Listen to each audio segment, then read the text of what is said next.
Bismillahirrahmanirrahim. Assalamualaikum warahmatullahi wabarakatuh.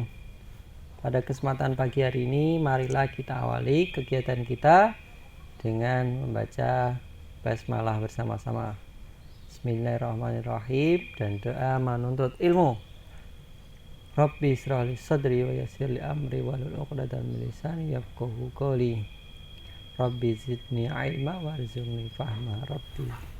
Allahumma alhimni rusdi wa aidni min syarri nafsi amin ya rabbal alamin. Pada kesempatan pagi hari ini pelajaran prakarya akan banyak mengulas mengenai kerajinan dan juga tentu kita nanti dengan alat dan bahan yang ada di sekitar kita, insya Allah nanti silahkan dibuat kreasi-kreasi yang menarik ya. Yang pertama, bahan yang ada di sekitar kita ini seperti tas yang ada dalam layar, ini contoh bahan-bahan kayu rotan maupun kayu-kayu yang bernilai mahal, sehingga nanti harapan yang terakhir ya, harapan ke depan bahwa nanti karya-karya Anda yang sudah dimulai dari bahan-bahan yang kecil dari sekitar kita ini nanti bisa diolah menjadi seperti ini ke depannya insya Allah ya. Berikutnya, pada kesempatan pagi ini kita akan membahas produk kerajinan dari kayu, bambu, rotan, dan tempurung kelapa ya. Namun sebagai penugasan nanti saya hanya memakai satu saja sebagai bahan untuk mengasah keahlian pada bulan Agustus ini.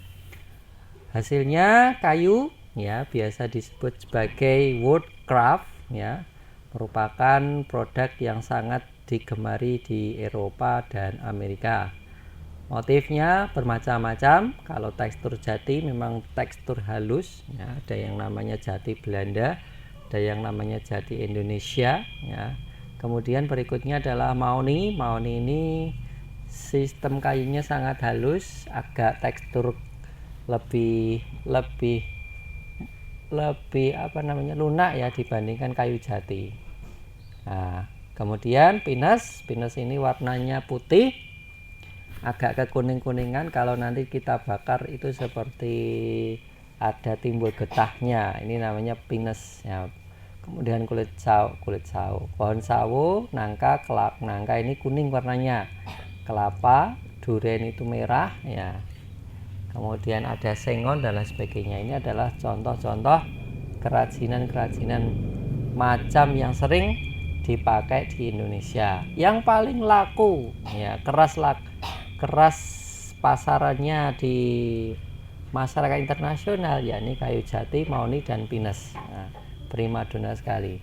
Untuk kayu Kalimantan bagaimana? Kayu Kalimantan ini digunakan untuk konsumsi dalam negeri kebanyakan.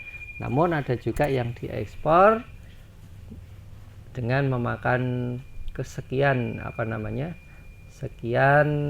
biayanya, sehingga yang paling ekonomis ya kayu jati dan kayu mahoni, kayu pinus.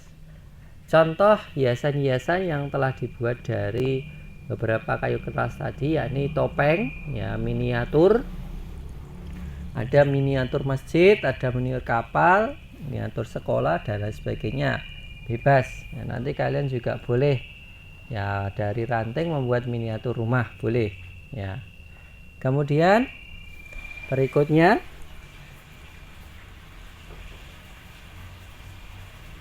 kerajinan dari ranting kayu. Nah, ini nanti kita kerjakan ya. Ranting kayu merupakan bagian pohon yang bercabang kecil hingga besar.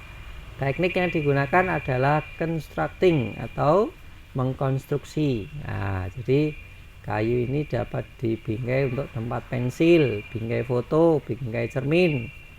Nah, seperti ini.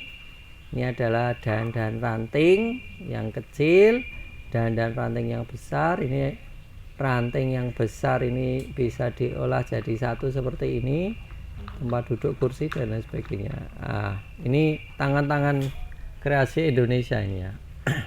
Berikutnya adalah bambu. Bambu merupakan pohon yang tidak akan habis di Indonesia. Karena apa? Sangat tumbuh subur. Di belakang rumahmu pasti juga ada ya, di samping rumah, kanan rumah, di desa, samping desa, perbatasan desa ya ada.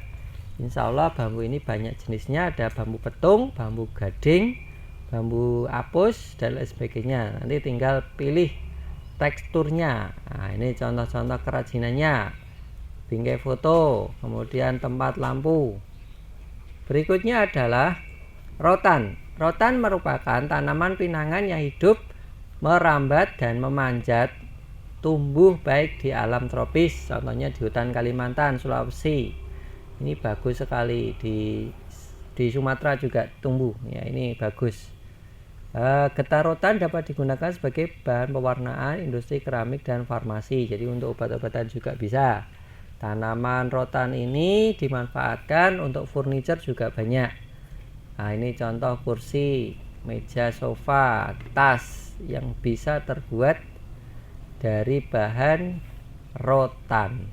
Berikutnya adalah tempurung kelapa. Nah, ini insya Allah tugas untuk bulan September nanti ya.